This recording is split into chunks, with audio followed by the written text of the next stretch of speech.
So in talking about the vision for housing and support in 10 years' time, I want to highlight 4 areas. And the first one is very similar to what Glenn has said, which is that there's enough housing for everyone, and I think we actually should be ambitious in our aspirations on that.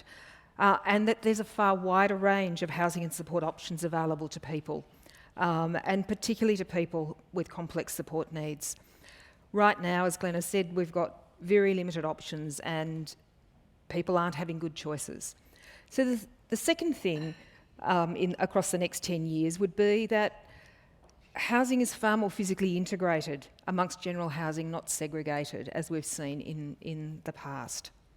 And thirdly, I would want to see housing for people with disabilities considered as part of mainstream housing and urban design. That is, it's no longer considered a disability issue, but a housing issue. There's more power in thinking of it that way. And when you think of it that way, government and all players in the housing field would need to see it as something they need to include when planning for housing. This means it's recognised as everyone's responsibility because people with disabilities are part of the community, not a separate group of people. And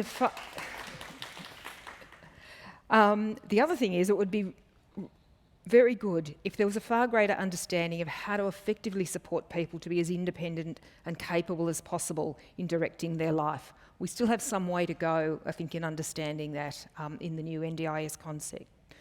And this requires attention to the way we design and locate housing, how we use technology, and how we provide support. So it's a very integrated approach that we need to manage those issues. So, the big question, what do we need to do for these things to be a reality in 10 years' time? It's pretty clear that the lack of affordable housing for people with disabilities, and in fact for other low-income groups, is really a political issue. It's about government policy and budget priorities. We need active leadership from government in collaborating with a range of people who have a capacity to influence and develop housing. We need to just stimulate more housing options.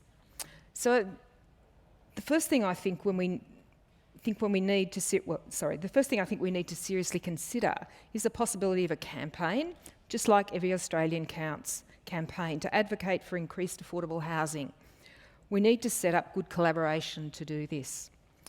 The Every Australian Counts campaign was so central to getting the NDIS up, and there's a lot to learn from it when we think through the housing issue. The second thing we need is for all new housing to be built to universal housing design standards, so that we have more housing across the country that is accessible and suitable for people with physical disabilities, whether they be young people or our older population.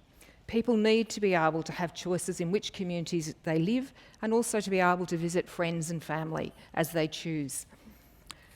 The third thing I think we need is sound and compelling research evidence that identifies which housing and support models continue to provide for better lives and opportunities for people with disabilities, while at the same time reducing unnecessary lifetime care costs.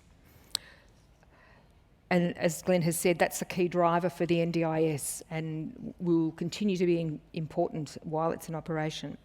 We actually really need to know what makes the difference in the lives of people with disabilities, while at the same time using the funding available from the NDIS in a way that has most impact. The Summer Foundation is working with other partners to demonstrate and evaluate possible ways of achieving parts of the vision outlined for people with high support needs. And the video you saw is just one little glimpse into some of that work. 2 innovative projects in Victoria and South Australia for people with significant disabilities are already showing how, in the right housing, with use of technology and skilled support, people with significant disabilities are able to experience new and more empowered ways of living and see new possibilities for their future. And that's just so exciting. So the last thing I'd want to say is people with disabilities are telling and showing us what works for them. We're actually learning from a lot of people who are in this room who've been inspirations, I think, in terms of the courage and the bravery with which they are looking at new options for themselves, and we need to learn from that.